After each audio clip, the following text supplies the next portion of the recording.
नमस्कार दोस्तों, स्वागत है आप सभी लोग का आपके अपने YouTube channel live study Allahabad पर। तो दोस्तों, जैसा कि आपको पता है, प्रत्येक दिन शाम को 7 बजे से हम लोग Uttar Pradesh TGT PGT, Bihar TGT PGT, Jharkhand TGT PGT, Uttarakhand lecturer, UGC NET, LT grade, GIC lecturer, assistant professor और अन्य परीक्षाओं के प्रीवियस ईयर क्वेश्चन पेपर को देखते हैं। और साथ ही साथ दोस्तों, इस सेशन में हम लोग ऐसे प्रश्नों का भी समावेश करते हैं जो प्रश्न इन परीक्षाओं के दृष्टिकोण से महत्वपूर्ण होता है। वही इकोनॉमिक्स की हमारी दूसरी क्लास लाइव स्टडी इलाहाबाद के मोबाइल एप्लीकेशन पे होती है, जहां पे हम लोग इकोनॉमिक्स के सारे कॉन्सेप्ट को सिंपल, सटीक और साधारण भाषा में पढ़ते हैं।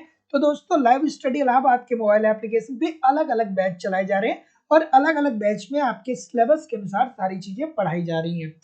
तो कॉन्सेप्ट पढ़ना बहुत जरूरी है। जब तक आपके कॉन्सेप्ट क्लियर नहीं होते हैं, तब तक दोस्तों ऑब्जेक्टिव क्वेश्चन को सॉल्व करने में बहुत सारी कठिनाइयों का सामना करना पड़ता है, क्योंकि एग्जामिनेशन हॉल में कुछ भी पूछा जा सकता है। लेकिन अगर जो आपके कॉन्सेप्ट क्लियर होते हैं, तो चाहे कुछ भी पूछा जाए, आप प्रश्न को ठीक तरीके से अटेम्प्ट कर सकते हैं। तो लाइव स्टडी इलाहाबाद के मोबाइल एप्लीकेशन पे आपको आपके सिलेबस के अनुसार इकोनॉमिक्स के सारे कॉन्सेप्ट पढ़ाए जा रहे हैं। साथ ही साथ दोस्तों, आपको यहाँ पे नोट्स भी दिया जा रहा है, क्योंकि नोट्स के साथ एक समस्या होती है कि या तो इकोनॉमिक्स के नोट्स मिलते नहीं है, या मिल भी जाते हैं तो इतने कॉम्प्लिकेटेड होते हैं कि समझ में नहीं आता है क्या पढ़ना है क्या छोड़ना है। तो आप एक तरफ कॉन्सेप्ट को पढ़ते रहिए, दूसरी तरफ नोट्स को पढ़ते रहिए, अपना रिवीजन करते रहिए, ठीक है, ताकि नई चीजों को पढ़ते रहे और पुरानी चीजें भूले भी नहीं। साथ ही साथ टेस्ट सीरीज दिया जा रहा है, जो कि एक बहुत ही महत्वपूर्ण भूमिका अदा करता है आपके एग्जामिनेशन हॉल में। अगर जो आप टेस्ट सीरीज दे करके जाते हैं, तो आपको ये बात समझ में आती है कि आप गलती कहाँ कर रहे हैं और उस गलती को कैसे आप सुधार सकते हैं। तो टेस्ट दीजिए समय समय पे, देखिए कि गलती क्या कहाँ भी हो रही है। क्या आपको अंतरराष्ट्रीय व्यापार में गलती हो रहा है, क्या समष्टि अर्थशास्त्र में, या व्यष्टि अर्थशास्त्र में, या भारतीय अर्थव्यवस्था में, या मुद्रा एवं बैंकिंग में, जहां के भी प्रश्न गलत हो रहे हैं उसको आप सुधार करिए। फिर अगला टेस्ट दीजिए, जिससे आप अपने एक्यूरेसी को इम्प्रूव कर सकते हैं। साथ ही साथ दोस्तों, आपको यहाँ पे प्रीवियस ईयर के क्वेश्चन पेपर दिए जाते हैं, और आपको पता ही होगा दोस्तों कि प्रीवियस ईयर का बहुत ही महत्वपूर्ण योगदान होता है। बहुत सारे प्रश्न प्रीवियस ईयर से पूछे जाते हैं, ताकि आपको ये भी पता चल पाए कि किस स्टैंडर्ड की आपको तैयारी करनी है। और अगर जो आपके एग्जाम में करंट भी पूछा जाता है, तो करंट भी करवाने की हमारी जिम्मेदारी है। तो बस आप ईमानदारी से इस प्रोसेस को फॉलो करिए। ये जितनी चीजें मेरे द्वारा दी जा रही है एप्लीकेशन पे, इनको फॉलो करिए, यूट्यूब पे प्रैक्टिस करते रहिए। मैं जिम्मेदारी और विश्वास से कह रहा हूँ कि बहुत कम समय में बेहतर ढंग से आप इकोनॉमिक्स को समझ सकते हैं, सीख सकते हैं और सफलता प्राप्त कर सकते हैं। तो दोस्तों, हमारी अलग अलग बैचेज चल रही हैं। उत्तर प्रदेश टीजीटी पीजीटी की क्लास उपलब्ध है, बिहार टीजीटी पीजीटी की क्लास दोस्तों उपलब्ध है। बिहार टीजीटी पीजीटी की क्लास 3 तारीख से शुरू हो रही है, ठीक है। तो यथाशीघ्र जो लोग भी एडमिशन नहीं लिए हैं, ले लीजिए, एकदम फ्रेश बैच है। बिहार में एक सुनहरा अवसर है कि दोस्तों आपको वहां पे नौकरी मिल जाएगा, बहुत सारी वैकेंसी आ रही है। Madhya Pradesh SET, Jharkhand TGT PGT, LT grade, GIC lecturer, UGC NET और उत्तराखंड लेक्चरर की अलग अलग क्लासेस आपको मिलती है, जहां पे आपके सिलेबस के अनुसार चीजें पढ़ाई जाती हैं। एडमिशन फीस की बात करें, तो अगर जो आप एक बार एडमिशन लेते हैं, तो लाइफ टाइम की वैलिडिटी आपको मिलती है, अर्थात एक बार एडमिशन लेने के बाद आगामी परीक्षाओं में भी आप हमारे साथ बने रह के पढ़ सकते हैं, ठीक है। अर्थात जब तक सिलेक्शन नहीं हो जाता है, तब तक आप हमारे साथ पढ़ सकते हैं। अगर जो फीस की बात करें, तो Madhya Pradesh state, Madhya Pradesh SET, UGC NET, assistant professor की फीस 2500 रुपए है। Uttar Pradesh TGT PGT, Jharkhand TGT PGT, Bihar TGT PGT, LT grade, GIC lecturer और अन्य परीक्षाओं की फीस केवल और केवल 2000 रुपए है। तो सिंपली एडमिशन लेने के लिए आपको गूगल पे, फोन पे या पेटीएम के माध्यम से इस नंबर पे अपनी फीस पेमेंट करनी होगी, और उसका स्क्रीनशॉट आपको इसी व्हाट्सएप नंबर पे सेंड करना होगा। या किसी भी इंक्वायरी के लिए आप इस नंबर पे कॉल कर सकते हैं, व्हाट्सएप मैसेज कर सकते हैं। अगर जो आप चाहेंगे, तो डायरेक्ट एप्लीकेशन का लिंक नीचे दिया गया है, आप एप्लीकेशन को डाउनलोड कर लीजिए, और एप्लीकेशन को डाउनलोड करने के बाद डायरेक्ट भी वहां से कोर्स परचेज कर सकते हैं। तो गुड इवनिंग एवरीबॉडी। अब हम लोग मूव करेंगे अपने क्वेश्चन के तरफ, ठीक है। अब हम लोग मूव, चलिए, गुड इवनिंग सोनम पांडे जी, चंद्रबली जी, मीनी जी, राजकुमार जी, बिल्कुल ठीक है सभी को। चलिए, क्या उत्तर आ रहा है भैया? कि पहला प्रश्न आपके सामने पहले ये रहा कि मार्क्स के अनुसार अतिरेक श्रम ही पूंजी संचय करता है, क्या ये बात सही है? और अगर जो ये बात सही है, तो कारण दिया गया है कि वास्तविक श्रम और निर्वाह के लिए किए गए श्रम जिसके लिए मजदूर को कुछ नहीं मिलता है के बीच के अंतर ही क्या होता है, श्रम अतिरेक श्रम होता है। ये बेहतरीन सा प्रश्न है दोस्तों। और अगर जो कार्ल मार्क्स को आपने पढ़ा होगा तो कार्ल मार्क्स साहब ने क्या कहा था कि अतिरेक क्या होता है।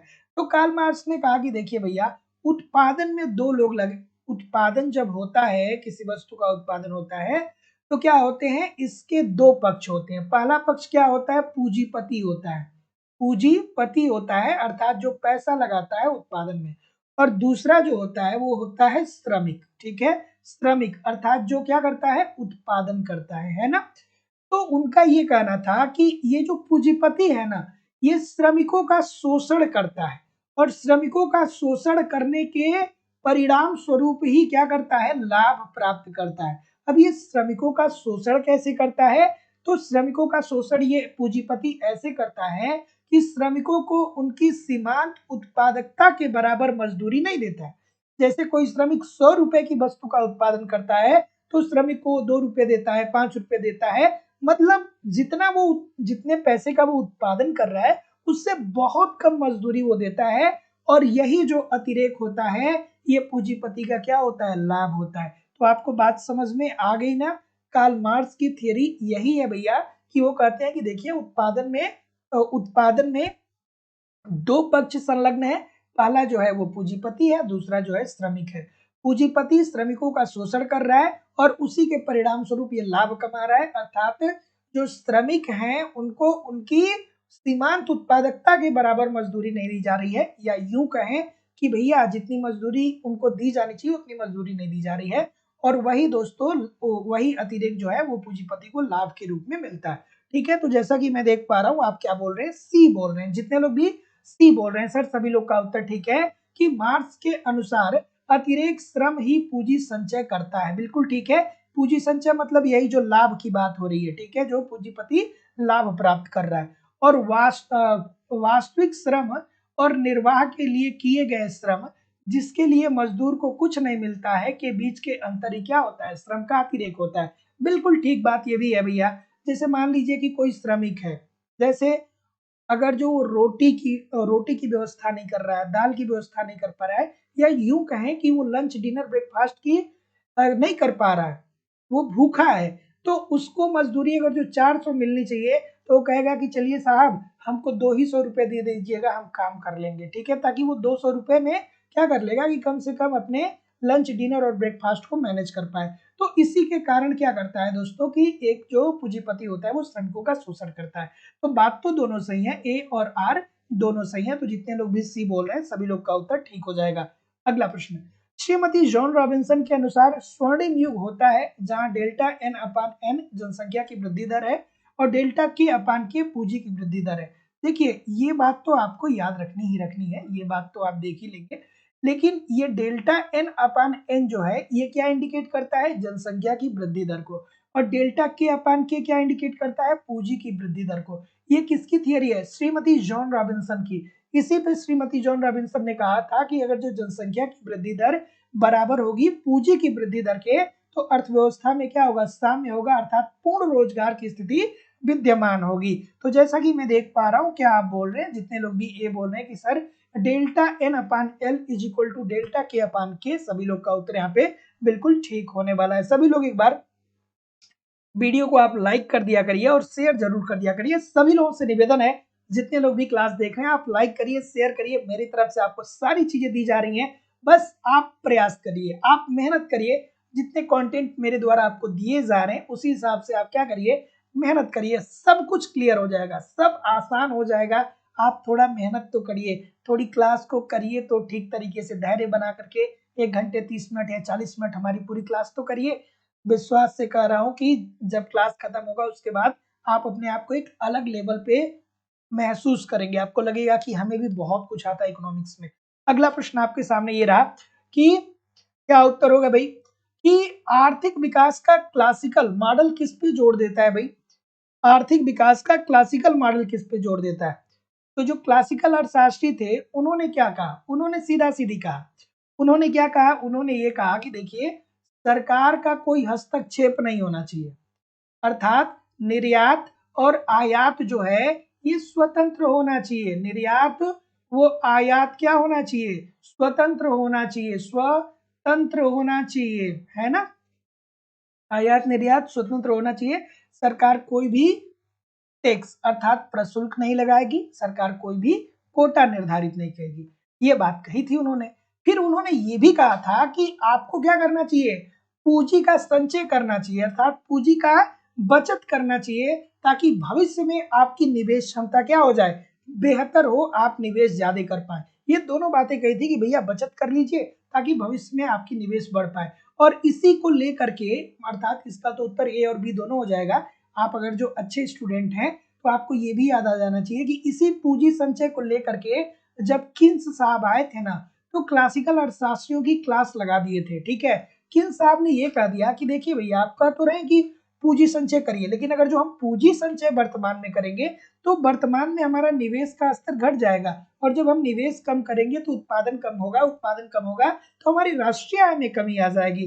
तो इन्होंने पूंजी संचय की बात की थी, जो क्लासिकल अर्थशास्त्री थे। क्लासिकल अर्थशास्त्री में कौन कौन आते हैं, कमेंट करके बता दीजिएगा। और किन्स ने इसी के आधार पर इन लोगों की आलोचना कर दी। अगला, सर आशीर्वाद दे दो, बिल्कुल ठीक है, ठीक है, बिल्कुल ठीक है। आपको जिंदगी में जो चाहिए वो सब कुछ मिले, है ना, लेकिन उसके लिए आपको प्रयास भी करना पड़ेगा, है ना। तो आपको सब कुछ मिले, लेकिन आपको भगवान क्या करे कि वो क्षमता भी दे कि आप अपने कार्य को दृढ़ता पूर्वक कर पाए, है ना, दृढ़ निश्चय रह पाए, है ना। सफलता तो मिल जाएगी, सफलता क्या है, रिजल्ट है, लेकिन प्रोसेस क्या है, प्रोसेस ये है कि आप दृढ़ निश्चयी हो, लगातार मेहनत करने वाले। ठीक है, लगातार मेहनत करेंगे तो यार सफलता तो ऑटोमेटिक मिल जाएगी, है ना। चलिए अगला प्रश्न आपके सामने ये रहा। अगला प्रश्न की सूची 1 को सूची 2 के साथ चलिए सर सुमिलित कर दीजिए। हाँ, जो कौन कौन आता है प्रतिष्ठित अर्थशास्त्रियों में, सबसे पहले किसका नाम आता है, अर्थशास्त्र के पिता अर्थात एडम स्मिथ साहब। उसके बाद कौन आते हैं, माल्थस साहब आते हैं। माल्थस साहब के बाद कौन आता है, जेएस मिल साहब आते हैं। जेएस मिल साहब के बाद कौन आता है, डेविड रिकार्डो आते हैं। ये तो कॉन्सेप्ट चलना चाहिए दिमाग में। अगर जो इकोनॉमिक्स पढ़ रहे हैं अच्छे से, तो नहीं पढ़ रहे हैं तो कॉन्सेप्ट की क्लास ज्वाइन करिए, सब कुछ कवर हो जाएगा आपका। क्या उत्तर आ रहा है भाई, आर्थिक समृद्धि के रूढ़िबद्ध कारक की बात करें तो ये किसने बताया था भाई, बिल्कुल ठीक है। क्या उत्तर आ रहा है, क्या उत्तर आ रहा है, बिल्कुल ठीक है। तो जैसा कि मैं देख पा रहा हूँ, कॉल्डर की बात कर रहे हैं ना, आर्थिक समृद्धि के रूढ़िबद्ध कारक की बात करें, कॉल्डर साहब हो गए। बहिर्जात समृद्धि सिद्धांत की बात करें तो कौन हो जाएगा, सोलो साहब, कहाँ गए, यहाँ पे है, ठीक है। संचय का स्वर्णिम सिद्धांत की बात करें तो ये फेलिप्स साहब ने दिया था, बिल्कुल ठीक है। और इष्टतम समृद्धि की बात करें तो ये रेडनर और सैमुअल्सन ने। इस प्रकार के प्रश्न जब भी आपके सामने आए तो इसको, ये बात समझ के चलिए कि आपके पेपर में एक प्रश्न यहाँ से पक्का पूछा जाएगा। अगला प्रश्न आपके सामने ये रहा कि अंतरजात समृद्धि अंतरजात समृद्धि सिद्धांत समृद्धि के कौन से निर्धारक की व्याख्या करने प्रदान करने की चेष्टा करता है, जिससे कि सोलो मॉडल ने स्पष्ट नहीं किया। बेहतरीन सा प्रश्न है सर, बेहतरीन सा प्रश्न है, बिल्कुल ठीक है, बिल्कुल। सोलो मॉडल में किस चीज को स्पष्ट नहीं किया गया है, थोड़ा आराम से देखिएगा। यहाँ पे क्या बोल रहा है कि अंतर्जात समृद्धि सिद्धांत समृद्धि के कौन से निर्धारक की व्याख्या प्रदान करने की चेष्टा करता है, जिससे कि सोलो के मॉडल ने स्पष्ट नहीं किया। तो सोलो साहब का जो मॉडल था, ये भैया तकनीकी समृद्धि को स्पष्ट नहीं करते हैं। ठीक है, तकनीकी प्रगति को, श्रम समृद्धि को और समृद्धि को बढ़ावा देने में सरकार की भूमिका को। तो जितने लोग भी डी बोल रहे हैं उपरोक्त सभी लोग का उत्तर ठीक। और दोस्तों एक बात मैं और बोलूंगा कि जितने लोग भी लाइव स्टडी इलाहाबाद के मोबाइल एप्लीकेशन पे इकोनॉमिक्स के कॉन्सेप्ट की क्लास ज्वाइन किए, ये जितने भी क्वेश्चंस मैं आपको करा रहा हूँ ना, एक बात आप ध्यान से समझिए कि अगर जो कॉन्सेप्ट ठीक तरीके से आप पढ़ रहे होंगे तो 95% से ज्यादा क्वेश्चन आप हर सेशन में कर सकते हैं। एप्लीकेशन पे आपको नियर अबाउट 150 से ज्यादा क्लास, मतलब मैं अमूमन इकोनॉमिक्स की क्लास 180 क्लास देता हूँ, ठीक है। तो 180 क्लास अगर जो 40-50 मिनट का आपने ठीक तरीके से पढ़ लिया, तो हर सेशन में मैं आपसे उम्मीद करता हूँ कि आप कम से कम 95% से ज्यादा क्वेश्चन को सॉल्व कर पाएंगे। जब तक कोई बहुत बड़ा मतलब बहुत कठिन प्रश्न पत्र न ला दूं, तब तक तो आप 95 से ऊपर जा सकते हैं। तो जो लोग भी एडमिशन लिए हैं या लेने वाले हैं, क्लास नंबर 1 से लेकर के सारी क्लासेस आपके सामने दी गई हैं। आप उसको बार बार रिवाइज करते रहिए, पढ़ते रहिए, यूट्यूब पर प्रैक्टिस करते रहिए। चलिए क्या उत्तर आ रहा है भाई? कि सूची 1 को न्यूनतम क्रांतिक प्रयास सिद्धांत, एक बार नहीं हजारों बार बताया हूं कि न्यूनतम क्रांतिक प्रयास सिद्धांत लेवेंस्टीन ने दिया था। क्या कहा था लेवेंस्टीन साहब ने? कहा था कि जो अल्प विकसित देश होते हैं, वहां के लोगों की जो प्रति व्यक्ति आय होती है ना, वो जीवन निर्वाह के बराबर हो जाती है। तो इस वजह से निवेश की क्षमता उसमें नामात्र की हो जाती है। तो इसलिए न्यूनतम मात्रा में अर्थव्यवस्था में विनिवेश की जरूरत होती है, ठीक है। छुरीदार संतुलन की बात करें तो सबको पता होगा दोस्तों, हैरड डोमर मॉडल, एक बार नहीं बहुत बार बताया हूँ एप्लीकेशन पे।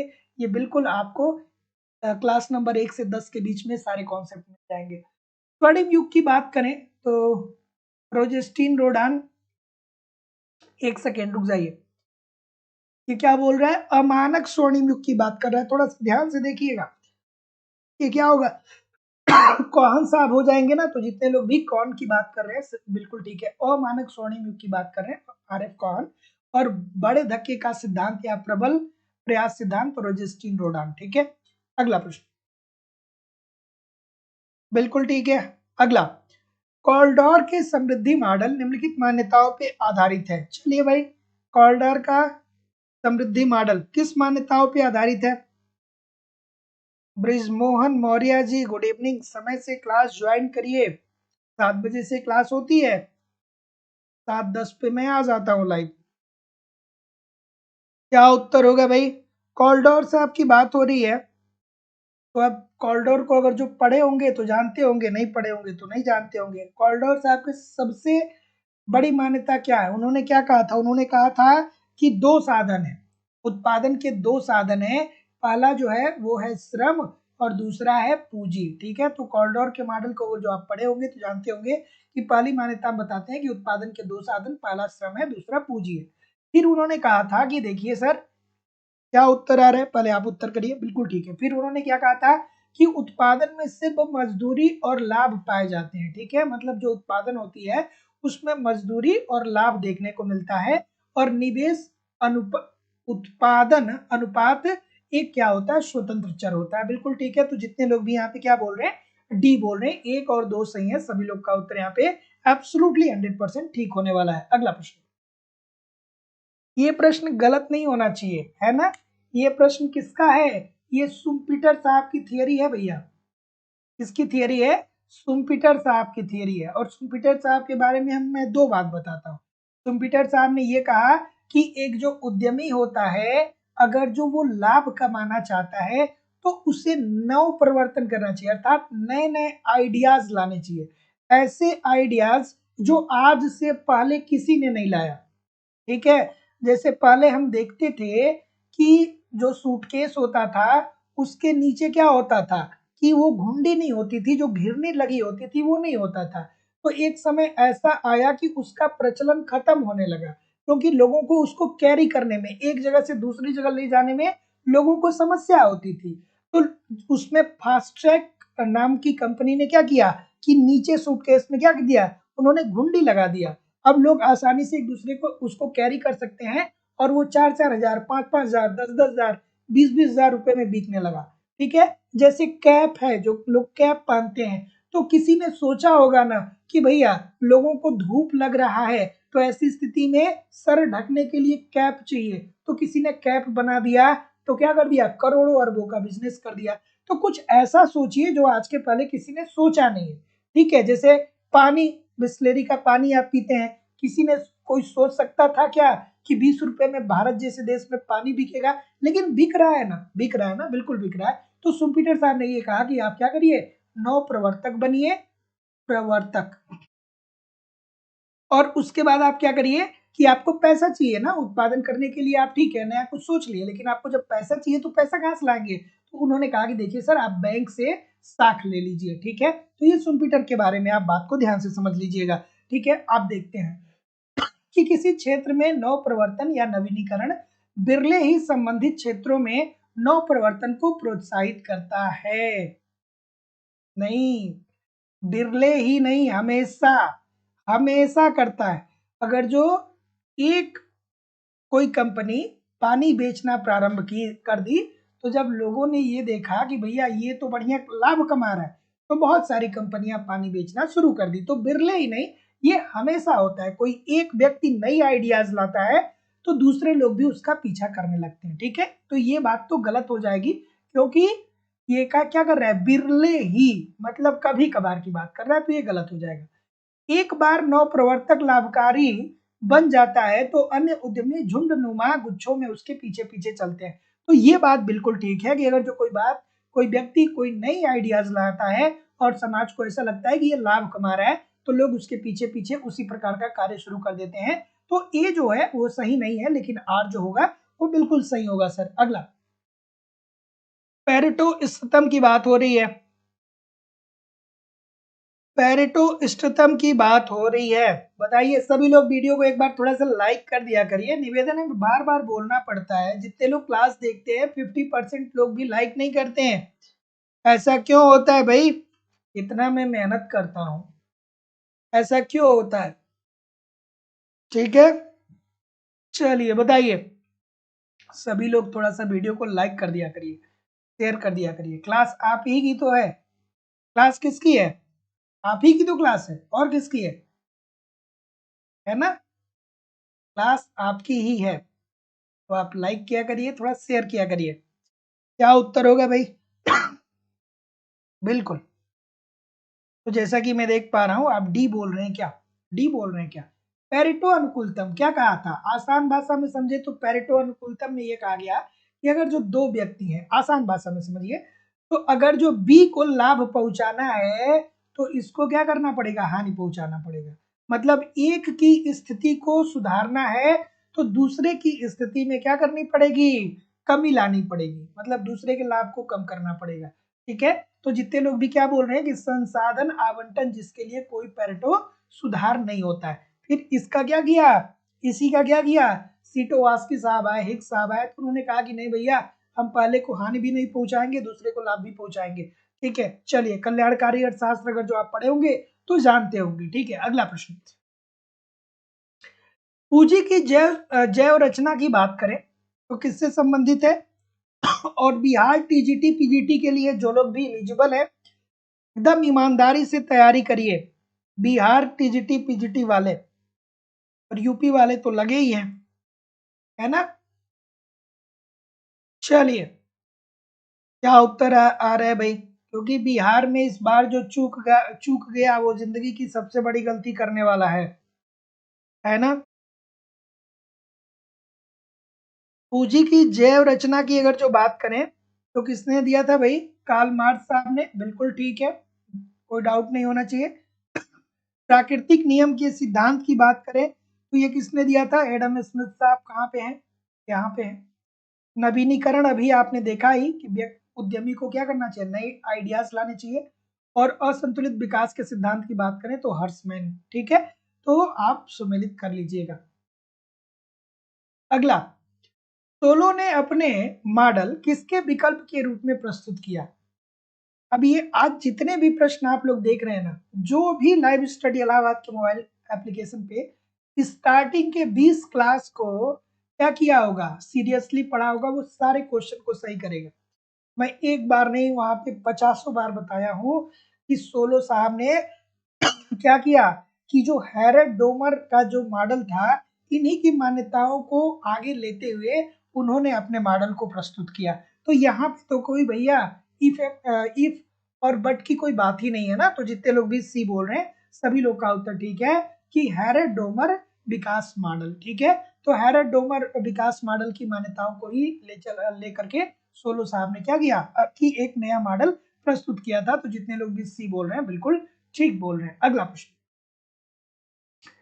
जॉन रॉबिन्सन के ग्रोथ मॉडल में पूंजी पूंजी संचय किस पे निर्भर करता है? बेहतरीन सा प्रश्न है सर, बेहतरीन सा प्रश्न है। जॉन रॉबिन्सन का ग्रोथ मॉडल पढ़ा होगा तो जानते होंगे, नहीं पढ़ा होगा तो बता दूंगा, लेकिन कॉन्सेप्ट पढ़ना जरूरी है ना। चलिए, बहुत सारे लोग को लगता है कि क्या एडमिशन लेना है, क्या कॉन्सेप्ट पढ़ना है।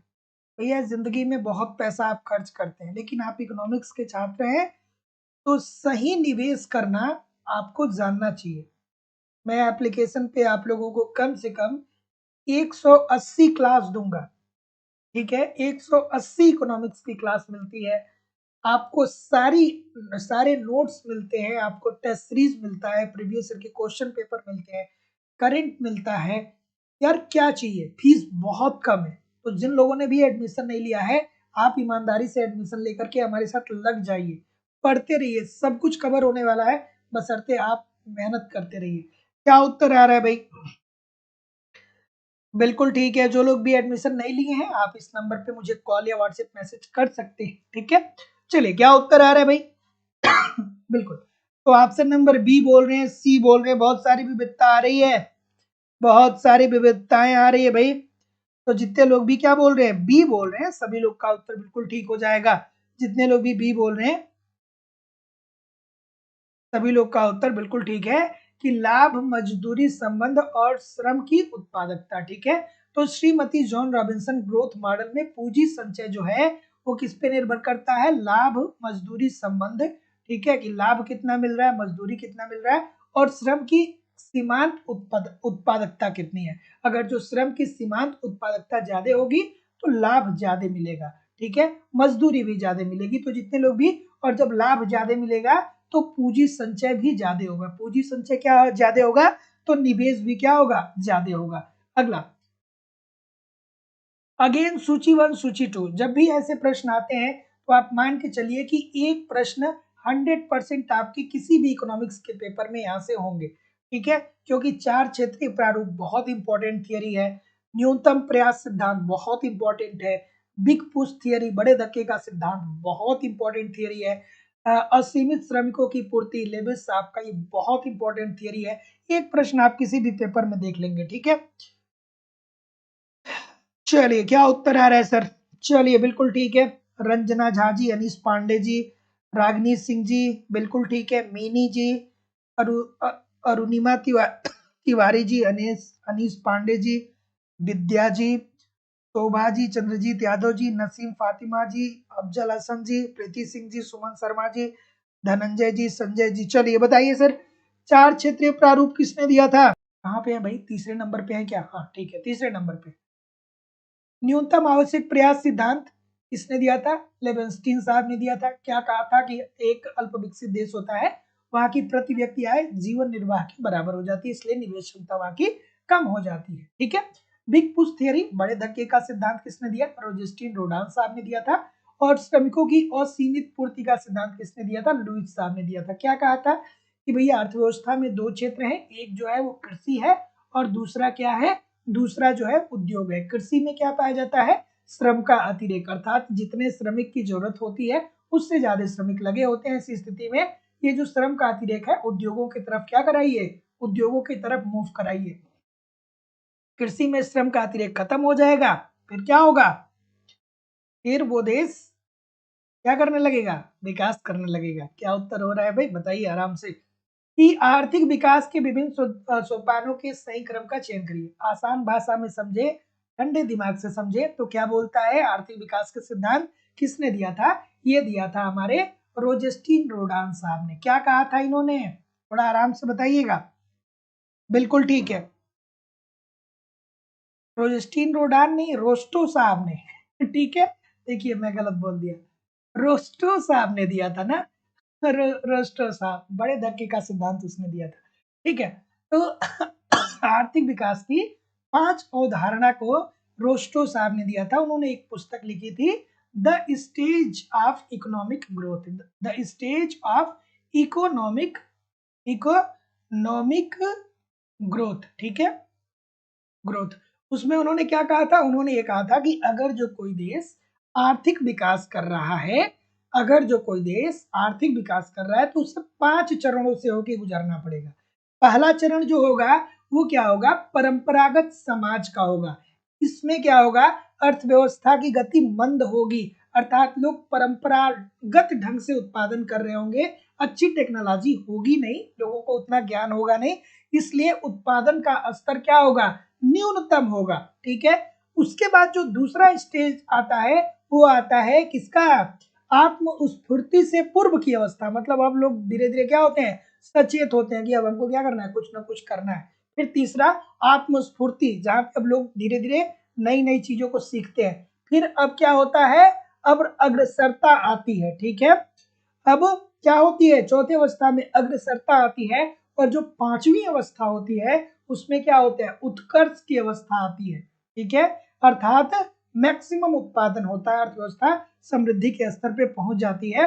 तो जितने लोग भी ऑप्शन नंबर क्या बोल रहे हैं, डी बोल रहे हैं कि सर जी 2, 3, 4 और 1 सभी लोग का उत्तर ठीक होने वाला है। अगला, कंप्यूटर विकास मॉडल की क्रमिक प्रक्रिया। ये प्रश्न अलग अलग परीक्षाओं में कई बार पूछे जा चुके हैं। आप आराम से इस प्रश्न का उत्तर करिएगा। और दोस्तों, लाइव स्टडी इलाहाबाद के मोबाइल एप्लीकेशन पे जिन लोगों ने भी अभी तक इकोनॉमिक्स के कॉन्सेप्ट की क्लास नहीं ज्वाइन की है, आप जरूर ज्वाइन करिए। आपके सिलेबस के अनुसार सारी चीजें वहाँ पे पढ़ाई जा रही है। कंप्लीट आपको नोट्स भी दिया जा रहा है, एक तरफ कॉन्सेप्ट पढ़ते रहिए, दूसरी तरफ नोट्स के माध्यम से रिवीजन करते रहिए। टेस्ट सीरीज दिया जा रहा है, समय समय पर टेस्ट देकर के अपना इवैल्यूएशन करिए। प्रीवियस ईयर के क्वेश्चन पेपर और करंट सब कुछ प्रोवाइड कराना मेरी जिम्मेदारी है। मैं प्रोवाइड करा रहा हूँ, तब तक कराऊंगा जब तक आपका सिलेक्शन नहीं हो जाएगा। एप्लीकेशन पे आप पढ़ते रहिए, यूट्यूब पे प्रैक्टिस करते रहिए, कहीं भी इधर उधर से कुछ भी आपको कलेक्ट करने की जरूरत पड़ेगी ही नहीं। ठीक है। एडमिशन ओपन है, Uttar Pradesh TGT PGT, Bihar TGT PGT, Uttarakhand lecturer, Uttarakhand LT grade की भी वैकेंसी आने वाली है। मतलब सारे एग्जाम के लिए क्लासेस उपलब्ध है। एडमिशन फीस केवल और केवल 2000 रुपए है। तो एडमिशन लेने के लिए गूगल पे, फोन पे या पेटीएम के माध्यम से 2000 रुपए आपको इस नंबर पे पेमेंट करना होगा, और उसका स्क्रीनशॉट आपको इसी व्हाट्सएप नंबर पे सेंड करना होगा। किसी भी इंक्वायरी के लिए आप इस नंबर पे कॉल कर सकते हैं, व्हाट्सएप मैसेज कर सकते हैं, या आप डिस्क्रिप्शन बॉक्स में जाइए, एप्लीकेशन का लिंक दिया गया है, एप्लीकेशन को डाउनलोड कर लीजिए और डायरेक्ट भी कोर्स को परचेज कर सकते हैं। तो जितने लोग भी यहाँ पे बोल रहे हैं, बहुत सारे लोग गलत कर रहे हैं, बहुत सारे लोग गलत कर रहे हैं। भैया इस कॉन्सेप्ट को सीख लीजिए, आज के बाद गलत नहीं करिएगा। बहुत सारे लोग गलत कर रहे हैं। अरे भैया, यहाँ पे आपको देखना है कि अभी मैंने बताया ना आपको कुछ देर पहले कि सुम्पिटर साहब कहते हैं कि उद्यमी को नव प्रवर्तक होना चाहिए, नए नए आइडियाज लाना चाहिए। और जब नया आइडियाज आज सॉरी जब नया आइडियाज आ जाएगा तो उसे पैसे की जरूरत होगी, और जब पैसे की जरूरत होगी तो वो बैंक से साख लेगा। तो ये वाला क्रम तो आपको कहीं भूलना ही नहीं चाहिए कि नव प्रवर्तक होना चाहिए और बैंक साख लेना चाहिए। ये क्रम तो आपको भूलना ही नहीं चाहिए। बिल्कुल ठीक है, ये तो आपको भूलना ही नहीं चाहिए। तो और उसके बाद ये क्या होता है, पहली सबसे अवस्था ये होती है वर्तुल प्रवाह भंग करना। अर्थात जो परंपरागत चीजें होती हैं उसको आपको नहीं ध्यान में रखना है कि जैसे हमारे क्या कर रहे थे, जैसे हमारे दादा कर रहे थे वैसे ही उत्पादन हम भी करेंगे। इस प्रकार की जो भ्रांति होती है उसको आप तोड़ दीजिए। ठीक है। जो हमारे पूर्वज कर रहे थे उसी तरीके से उत्पादन करेंगे, इस प्रकार की भ्रांति को तोड़ दीजिए, अर्थात वर्तुल प्रवाह भंग कर दीजिए। उसके बाद नई चीजों को सीखिए, नव परिवर्तन लाइए। जब नव परिवर्तन लाएंगे तो पैसा चाहिए, तो आप बैंक से साख ले लीजिए। जब आप बैंक से साख लेके उत्पादन करने लगेंगे, आपके आसपास के लोग देखेंगे तो वो कहेंगे कि अरे ये तो बहुत ज्यादा लाभ कमा रहा है, तो जब ये लाभ कमा रहा है तो क्यों ना हम भी वही करें जो ये कर रहा है। तो लोग आपको क्या करेंगे, मधुमक्खी के जैसे झुंड बना करके लोग आपका पीछा करने लगेंगे। ठीक है। तो आज के बाद गलत होगी क्या, आज के बाद गलत होगा क्या, कभी गलत होगा क्या, कभी गलत होगा क्या, नहीं होना चाहिए। ठीक है। कि सुम्पीटर साहब ये कहते हैं कि देखिए भैया, जो आपके पूर्वज कर रहे थे उसको छोड़िए। ठीक है। जो परंपरागत चीजें हैं उसको आप छोड़ दीजिए, नव प्रवर्तक बनिए, नए आइडियाज को लाइए। आइडियाज आ गया, बैंक से जाइए, लोन ले लीजिए, पैसा मिल जाएगा आपको, पैसा मिल जाएगा, आप उत्पादन करके लाभ कमाइए। लेकिन अब जब लोग आपको देखेंगे तो मधुमक्खी के जैसे लोग क्या करेंगे, झुंड बना करके आप ही के जैसे उत्पादन करने की चेष्टा करेंगे। आज के बाद गलत नहीं होना चाहिए। ठीक है। आज के बाद गलत नहीं होना चाहिए। गलत होगा, नहीं होगा। बिल्कुल ठीक है, बिल्कुल ठीक है। हैरड डोमर का आर्थिक विकास मॉडल निम्न के संतुलन पे आधारित है। चलिए सर, हैरड डोमर के विकास मॉडल की बात हो रही है। बिल्कुल ठीक है। क्या उत्तर आ रहा है भाई? पारंपरिक। ठीक है, कोई दिक्कत किसी को? हाँ, पारंपरिक समाज क्या होती है? पहली अवस्था होती है, उसके बाद आत्मस्फूर्ति के पूर्व की अवस्था, दूसरी अवस्था, तीसरी आत्मस्फूर्ति की अवस्था, चौथी अग्रसरता की बात होती है, और पांचवी अत्यधिक उपभोग या उत्पादन की अवस्था होती है। चलिए सर, बता दीजिए, सी बोल रहे हैं क्या? निवेश और बचत संतुलन की बात हो रही है। तो जितने लोग भी क्या बोल रहे हैं, क्या बात होती है भैया?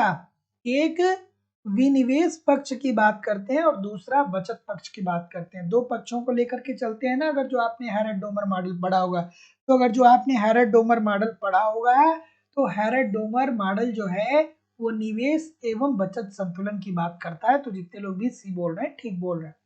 अगला, हैरड ग्रोथ मॉडल में तटस्थ तकनीकी प्रगति का अभिप्राय क्या है?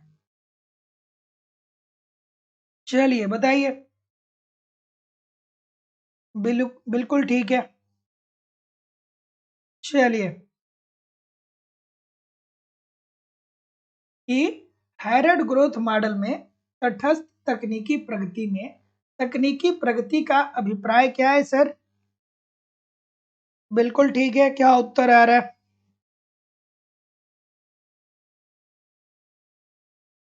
बिल्कुल ठीक है। बी बोल रहे हैं, सभी लोग बी बोल रहे हैं। तो जितने लोग भी बी बोल रहे हैं सर, बिल्कुल ठीक बोल रहे हैं कि देखिए सर, हैरड ग्रोथ मॉडल में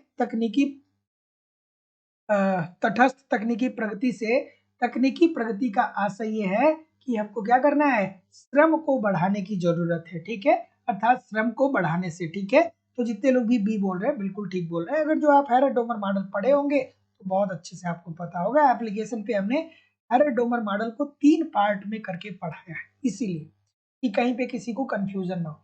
तो बार बार बोल रहा हूँ, जो लोग भी एडमिशन लिए हैं या लेने वाले हैं, आप क्लासेस को बार बार जरूर पढ़ते रहिएगा। जितनी बार आप क्लास को पढ़ेंगे, उतनी बार कुछ ना कुछ नई चीजें आपको सीखने को मिलेंगी।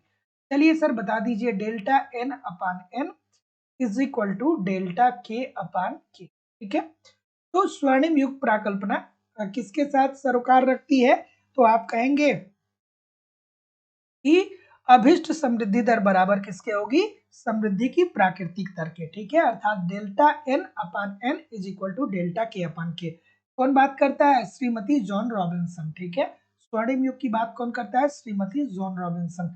ठीक है, तो जितने लोग भी ऑप्शन नंबर क्या बोल रहे हैं, डी बोल रहे हैं, बिल्कुल सही बोल रहे हैं कि स्वर्णिम युग प्राकल्पना किसके साथ सरोकार रखती है? तो अभिष्ट समृद्धि दर इज इक्वल टू अभिष्ट समृद्धि की प्राकृतिक दर के। ठीक है, अगला, फ्रीडम इज डेवलपमेंट, मतलब हमें स्वतंत्र कर दो, वही हमारे लिए क्या है? समृद्धि है या विकास है? किसने कहा था भाई? बताइए। रागनी सिंह जी, अफजल हसन जी, शिवानी श्रीवास्तव जी, राजकुमार प्रजापति जी, अमरीश यादव जी, निरुपमा सिंह जी, अनीश पांडे जी, रुनिमा तिवारी जी, बिल्कुल ठीक है, विद्या जी, सुमन जी, नसीम फातिमा जी, ब्रिजमोहन जी। बहुत तेजी से उत्तर आ रहे हैं, कोई बात नहीं, ठीक है। चलिए बताइए भाई। ऑप्शन नंबर बी अगेन बोल रहे हैं, अमर्त्य सेन। अमर्त्य सेन की पुस्तक है क्या भाई? सभी लोग बोल रहे हैं। तो उन्होंने कहा कि देखिए भैया, आप हमको स्वतंत्रता दे दीजिए, ठीक है, यही हमारे लिए डेवलपमेंट है। ठीक है, ये बात किसने कही थी? ये कही थी अमर्त्य सेन साहब के द्वारा कि फ्रीडम इज डेवलपमेंट। ठीक है, स्वतंत्रता ही क्या है? विकास है। ये किसने कहा था? अमर्त्य सेन साहब ने कहा था। अगला, अमर्त्य सेन साहब की पुस्तक का नाम कमेंट कर दीजिए भैया। अमर्त्य सेन साहब की पुस्तक का नाम कमेंट करके बताइए मुझे। सभी लोग बताएंगे। बिल्कुल ठीक है। सूची 1, सूची 2, अगेन एक प्रश्न पक्का है आपके पेपर में। सभी लोग वीडियो को एक बार लाइक कर दिया करिए और शेयर भी जरूर कर दिया करिए। थ्योरी ऑफ बिग पुश, बड़े धक्के का सिद्धांत, अर्थव्यवस्था में बड़ी मात्रा में निवेश करना चाहिए, किसने कहा था? बिल्कुल ठीक है। तो ये रोजेस्टीन रोडान साहब, कहाँ पे है भाई? प्रोजेस्टीन रोडान इसमें है नहीं क्या? चलिए ठीक है, देखते हैं। श्रम की असीमित आपूर्ति, अभी तो हम लोगों ने देखा था ना, लेविस साहब ने दिया था। ठीक है, क्या कहा था कि अर्थव्यवस्था में दो क्षेत्र है, एक कृषि है और दूसरा क्या है, उद्योग है। कृषि में श्रम का अतिरेक पाया जाता है, अर्थात जितने श्रमिकों की जरूरत होती है कृषि में उससे ज्यादा लोग लगे होते हैं। तो ऐसी स्थिति में जो श्रम का अतिरेक है वो क्या करिए, मूव कराइए उद्योगों की तरफ। ठीक है, जैसे ही श्रम का कृषि में श्रम का अतिरेक खत्म हो जाएगा, आप क्या कर जाएंगे, विकास की तरफ अग्रसर हो जाएंगे। समृद्धि के इंजन के रूप में व्यापार, ठीक है, किसने कहा था भाई? बिल्कुल ठीक है, बिल्कुल ठीक है। तो ये बात करें तो कुजनेटस साहब, ठीक है। Big theory of big push, बड़े धक्के का सिद्धांत किसने दिया भाई? लेविंस्टीन ने थोड़ी दिया था, ये तो रोडान ने दिया था ना भैया, रोडान ने दिया था, रोजेस्टीन रोडान ने दिया था, है ना। तो जितने लोग भी ऑप्शन नंबर क्या बोल रहे हैं, जो भी बोल रहे हैं, 1 2 3 4 बोल रहे हैं, ठीक बोल रहे हैं। शायद इसमें ये होना चाहिए कि इसमें से कौन सा सही नहीं है। अगर जो ये पूछेगा शायद यही होना ही चाहिए, मिसप्रिंट है, तो ये उत्तर हो जाएगा। अगला, अगला प्रश्न कि अभिकथन दिया गया है और तर्क दिया गया है। अभिकथन और तर्क, बिल्कुल ठीक है दोस्तों, बिल्कुल लगे रहिए, मेहनत करते रहिए, प्रयास करते रहिए। ठीक है, जिंदगी में कुछ भी कठिन नहीं है और कुछ भी आसान नहीं है। अगर जो आप मेहनत कर रहे हैं, अगर जो आप प्रयास कर रहे हैं, तो जिंदगी में सब कुछ आसान है। और अगर जो मेहनत नहीं कर रहे हैं, प्रयास नहीं कर रहे हैं, तो जिंदगी में कुछ भी आसान नहीं है। और अगर जो सफलता पाना है, अगर जो सक्सेस होना है, तो हर सक्सेसफुल व्यक्ति की एक क्या होती है, स्टोरी होती है। और वो स्टोरी किसकी होती है, संघर्ष की कहानी होती है। हर सक्सेसफुल व्यक्ति की जो कहानी होती है वो संघर्ष की कहानी होती है। तो आप भी क्या करिए, संघर्ष करिए, सफलता जरूर मिलेगी। निगेटिविटी दिमाग में बहुत आती है, बहुत सारी चीजें होती हैं, वो सबके साथ होती है। जो आज सफल है उसके साथ भी हुई है।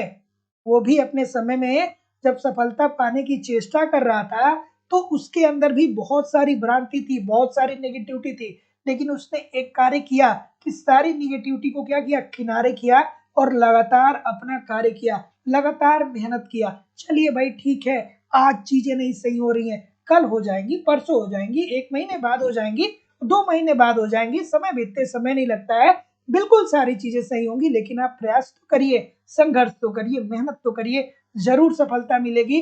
चलिए आगे मूव करेंगे। अभिकथन दिया गया है और तर्क दिया गया है, बिल्कुल ठीक है।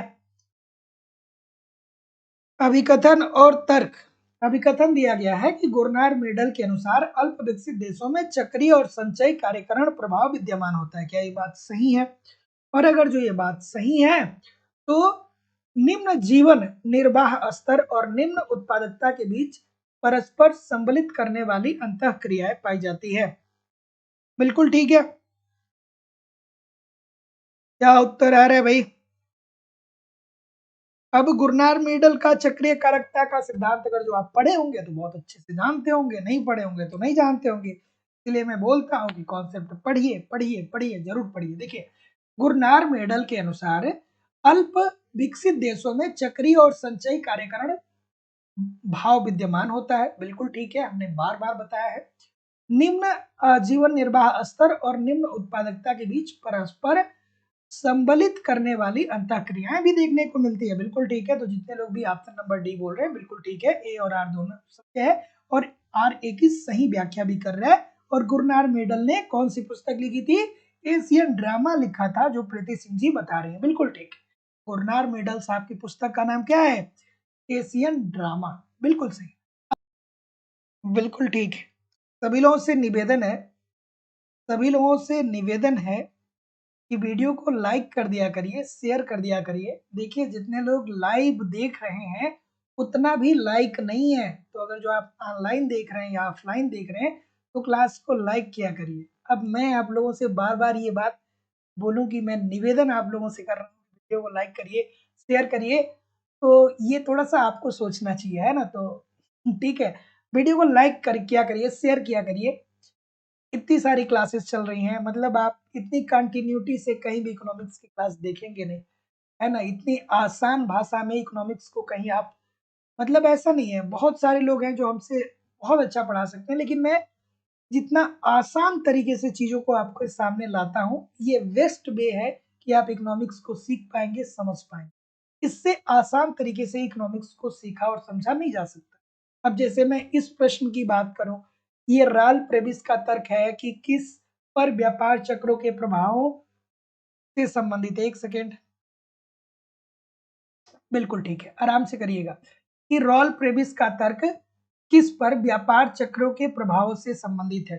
तो रॉल प्रेबिस ने क्या कहा था सर, याद है? रॉल प्रेबिस ने क्या कहा था, याद है? बिल्कुल ठीक है, बिल्कुल ठीक है, बिल्कुल ठीक है,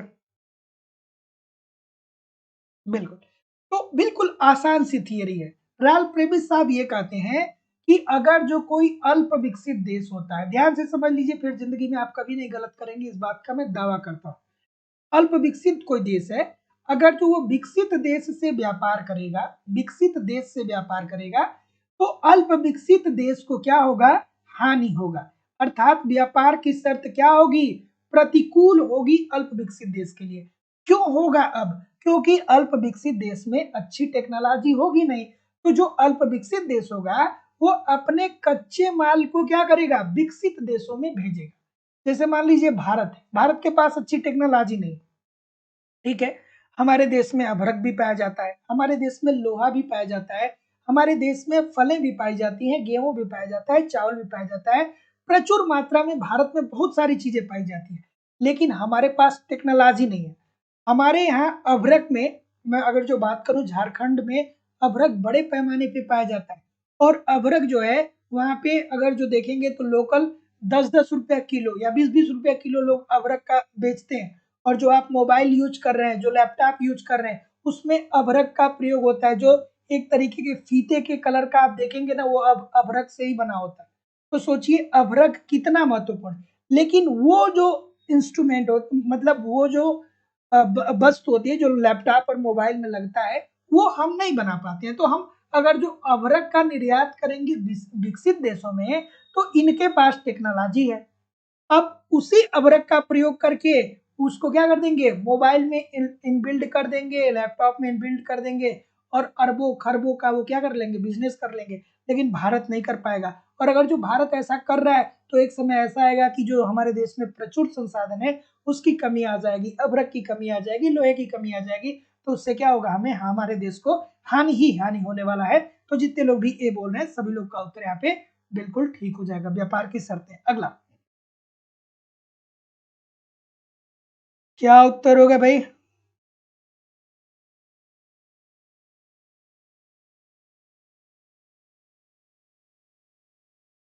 बिल्कुल ठीक है। क्या उत्तर होगा?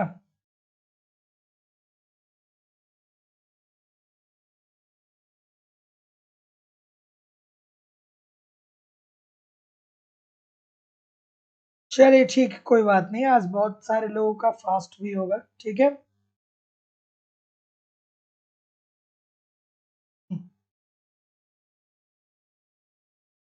निवेश कसौटी में छाया कीमतें वैसी कीमतें होती है जो, क्या उत्तर होगा भाई? छाया कीमतों का संबंध किससे है? बिल्कुल ठीक है। तो जितने लोग भी ऑप्शन नंबर क्या बोल रहे हैं, सी बोल रहे हैं, तो जितने लोग भी सी बोल रहे हैं बिल्कुल ठीक बोल रहे हैं कि निवेश कसौटी में छाया कीमतें वैसी कीमतें होती हैं जो वस्तुओं तथा उत्पादन साधनों की सही एवं दुर्लभ कीमतों को दर्शाता है, ठीक है। तो ऑप्शन नंबर क्या हो जाएगा, C, this is the right answer हो जाएगा। ठीक है, तो निवेश कसौटी में छाया कीमतें ऐसी कीमतें होती है जो वस्तुओं तथा उत्पादन साधनों की सही एवं दुर्लभ कीमतों को क्या करता है, दर्शाता है। Option number C, this is the right answer. चलिए कोई बात नहीं है, ठीक है। अब कंसंट्रेट करिए पढ़ाई पे, ठीक है। भारत जैसे देश में, या खास करके अगर जो उत्तर प्रदेश की बात करें, तो यहाँ पे बहुत सारे नए नए फेस्टिवल पैदा हो गए किस वजह से? ये टीवी चैनल वालों ने जो सीरियल दिखाया, है ना? इस टाइम किसी भी सीरियल को देखिए, इतना बेहतरीन दिखा रहे होंगे सब कि अगर जो आपके घर में ये व्रत नहीं भी होता होगा, तो आप कहेंगे यार रख ही लेते हैं, है ना? तो ये जो फेस्टिवल है वो मुझे लगता है कि आज से 20 या 25 साल पहले बहुत कम लोग मनाया करते थे। लेकिन ये जो टीवी सीरियल वाले हैं, इनकी वजह से क्या हुआ कि ये सबके दिमाग पे हावी हो गया। है ना? चलिए, टीवी सीरियल वालों ने बहुत सारे फेस्टिवल दे दिए हमें और आपको पता ही नहीं है ना? गांव में बहुत सारे लोग से पूछ दीजिए कि आप जानते हैं क्या इसको? बहुत लोग कहेंगे नहीं जानते। ठीक है, गांव में तीज होता है। चलिए, इस प्रश्न का उत्तर करिए कि सोलो के दीर्घकालीन समृद्धि मॉडल में निम्नलिखित में से कौन सी एक मान्यता नहीं है? बिल्कुल ठीक है, क्या उत्तर होगा भाई? क्या उत्तर होगा? बिल्कुल। तो जैसा कि मैं देख पा रहा हूँ, आप क्या बोल रहे हैं? आप बोल रहे हैं कि देखिए सर जी, सोलो के दीर्घकालीन समृद्धि मॉडल में निम्नलिखित में से कौन सी एक मान्यता नहीं है? तो ये इन्होंने क्या कहा था? इन्होंने ये कहा था कि कीमत व मजदूरी जो है वो स्थिर नहीं होता है, ये परिवर्तनशील होता है। ठीक है, कीमत और पूंजी को उन्होंने क्या माना था? कीमत और मजदूरी को उन्होंने परिवर्तनशील माना था। अगला प्रश्न। चलिए।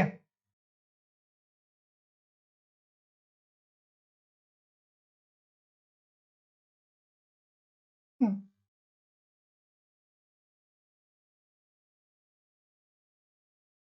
चलिए कोई बात नहीं, इस प्रश्न का उत्तर करिए। चलिए, मार्क्स के वितरण के सिद्धांत में निम्न अनुपातों में से कौन एक लाभ की दर का प्रतिनिधित्व करता है? क्या उत्तर होगा भाई? ऑप्शन नंबर डी बोल रहे हैं, सभी लोग डी बोल रहे हैं।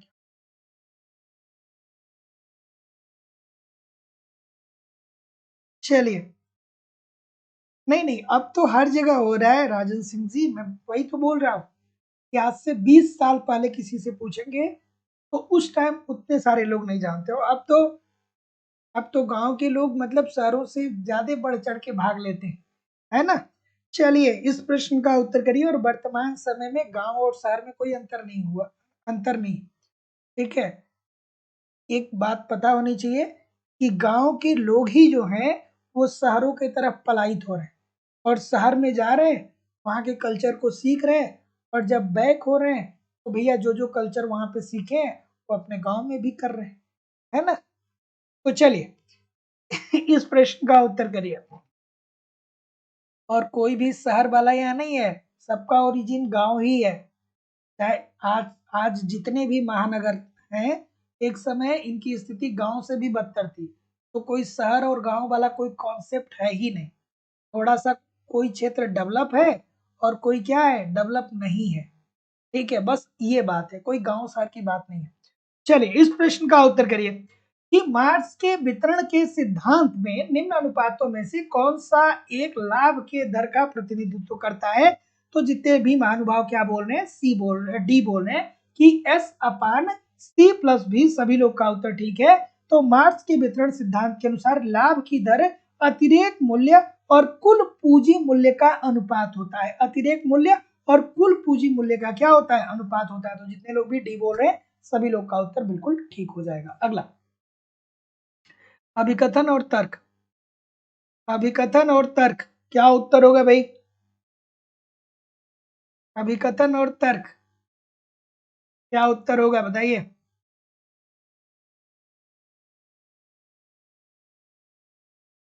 बिल्कुल ठीक है, अभिकथन दिया गया और तर्क दिया गया। बताइए सर। अभिकथन और तर्क। योजना के स्वर्णिम काल में अमर्त्य सेन ने भारत के लिए गहन पूंजी प्रौद्योगिक का विकल्प स्थापित किया। क्या ये बात सही है? और अगर जो ये बात सही है तो तर्क दिया जा रहा है कि भारत सापेक्षता संप्रधान देश था। क्या उत्तर आ रहा है सर? डी बोल रहे हैं क्या? सी बोल रहे हैं? सभी लोग सी बोल रहे हैं? अच्छा भाई, बिल्कुल ठीक है, बिल्कुल ठीक है, बिल्कुल। तो भैया देखिए, अमर्त्य सेन साहब ने एक बात ये कही कि भारत जो है, यहाँ पे श्रमिकों की संख्या बहुत ज्यादा है।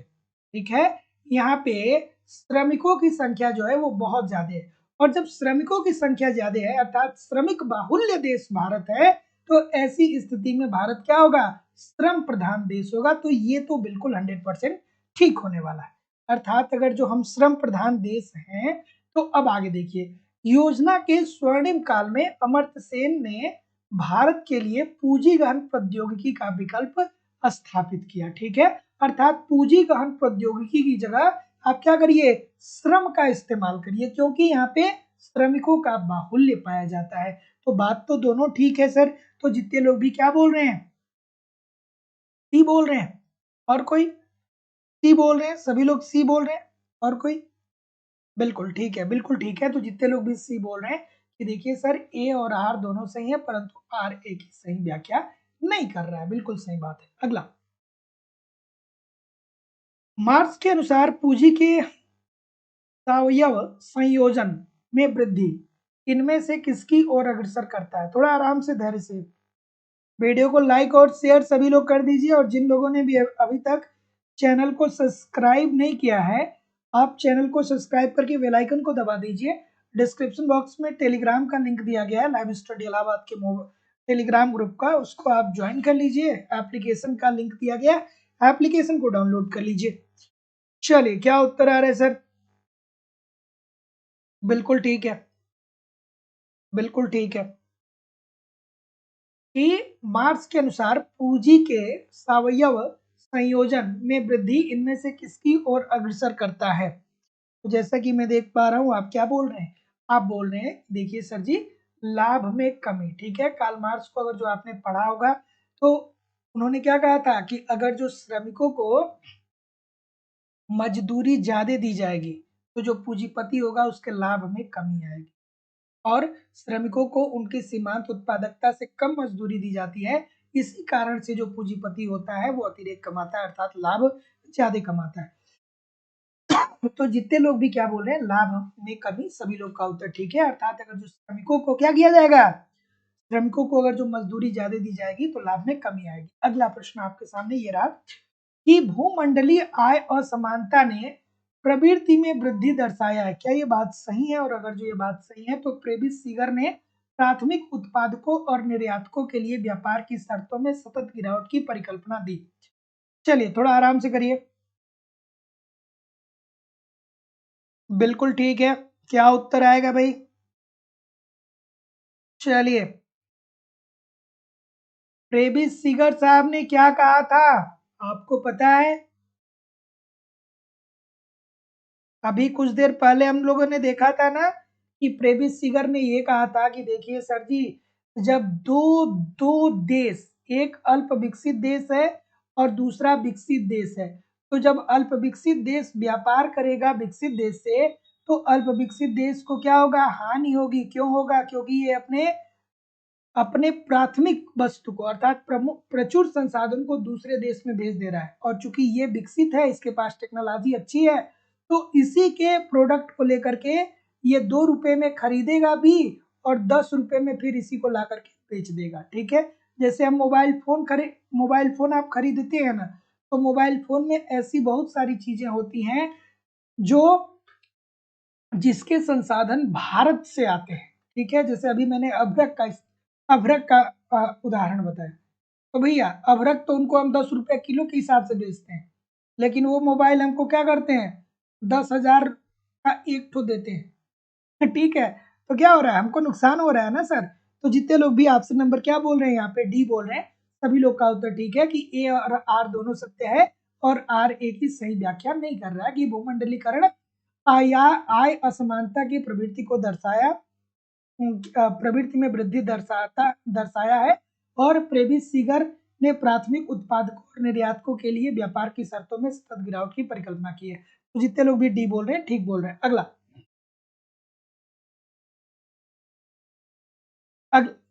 कि असंतुलित विकास के सिद्धांत में हर्ट्जमैन द्वारा निम्नलिखित में से किस एक पहलू पे बल नहीं दिया गया। अब आपके सामने असंतुलित विकास की थियरी आती है तो आपको याद आना चाहिए कि असंतुलित विकास का सिद्धांत किसने दिया था, हर्ट्जमैन साहब ने दिया था। और उन्होंने ये कहा था कि देखिए भैया, चूंकि हमारे पास श्रम और पूंजी ये दोनों क्या है, ये दोनों क्या है, स्थिर मात्रा में विद्यमान है, अर्थात श्रम और पूंजी सीमित मात्रा में विद्यमान है। तो ऐसी स्थिति में अगर जो आप अर्थव्यवस्था में विकास करना चाहते हैं तो जो आपके श्रम और पूंजी जो आपके पास है, आप इस श्रम और पूंजी को उन्हीं क्षेत्रों में निवेश करिए जिन क्षेत्रों में निवेश करने के परिणाम स्वरूप लाभ ज्यादा मिल सकता है। ठीक है, जैसे मान लीजिए शिक्षा, स्वास्थ्य, परिवहन या प्राथमिक क्षेत्र, द्वितीय क्षेत्र, तृतीय क्षेत्र। तो आपके पास श्रम और पूंजी क्या है, निश्चित मात्रा में। तो आप इसको उसी क्षेत्र में निवेश करिए जिस क्षेत्र में क्या हो, लाभ मिलने की चांसेस ज्यादा हो। जैसे ए बी सी डी ये 4 क्षेत्र हैं, तो श्रम और पूंजी चूंकि हमारे पास सीमित है तो बी और सी में निवेश करने से अगर जो हमें लाभ ज्यादा मिल रहा है तो बी और सी में हम निवेश कर देंगे, और जब यहाँ से लाभ हम प्राप्त करेंगे तो फिर ए और डी में निवेश कर देंगे, जिससे अर्थव्यवस्था के सभी क्षेत्र सुचारू रूप से आगे बढ़ने लगेंगे। ये बात किसने कही थी, ये बात कही थी हर्ट्जमैन साहब ने। तो इन्होंने क्या कहा था, चलिए थोड़ा आराम से देखिए। इन्होंने कहा था कि हमें अर्थव्यवस्था के हर क्षेत्र में क्या करना है, समान रूप से निवेश नहीं करना है। लेकिन एडम स्मिथ साहब आते हैं, एडम स्मिथ साहब आते हैं, इनका क्या कहना है, कहना है कि भैया अर्थव्यवस्था के सभी क्षेत्रों में ए बी सी डी, ये संतुलित विकास की थियरी एडम स्मिथ साहब देते हैं। कहते हैं ए बी सी डी सब में आपके पास जो श्रम है, जो पूंजी है, सब में समान रूप से निवेश करिए।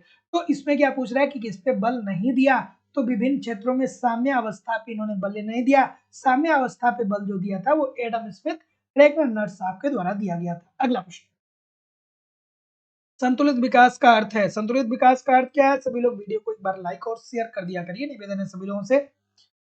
लाइक शेयर क्यों नहीं करते हैं भाई, लाइक शेयर क्यों नहीं करते हैं, चलिए बताइए क्या उत्तर होगा।